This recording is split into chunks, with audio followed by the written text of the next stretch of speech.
Diamond અને કાપડ city સુરતમાં મેટ્રો રેલ પ્રોજેક્ટની કામગીરી હવે તેના નિર્ણાયક તબક્કામાં પહોંચી છે. ચોક બજાર વિસ્તારમાં ટીબીએમ મશીનનું સફળ બ્રેકથ્રુ થયું છે.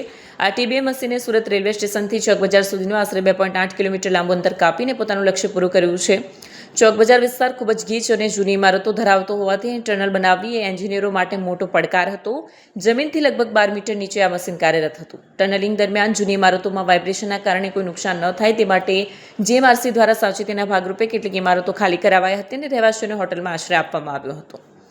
ગુજરાત મેટ્રો રેલ કોર્પોરેશનના જણાવ્યા અનુસાર કોરિડોર 1 પર અંડરગ્રાઉન્ડ સેક્શનની કામગીરી હવે ઝડપથી આગળ વધી રહી છે.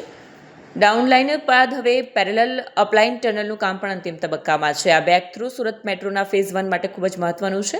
ગીચ વસ્તી ધરાવતા વિસ્તારમાં કોઈપણ મોટી દુર્ઘટના વગર ટનલિંગ પૂર્ણ કરવું એ ટેકનિકલ સફળતા છે. જીએમઆરસી અધિકારી ચોક બજારમાં ટીબીએમ બહાર નીકળ્યા બાદ હવે આ સ્ટેશન પર ફિનિશિંગ અને ટ્રેક બિછાવવાની કામગીરી શરૂ કરવામાં આવશે. સુરત મેટ્રોના પ્રથમ તબક્કો જૂન 2026 સુધીમાં કાર્યરત થાય તેવી પૂરેપૂરી શક્યતા છે.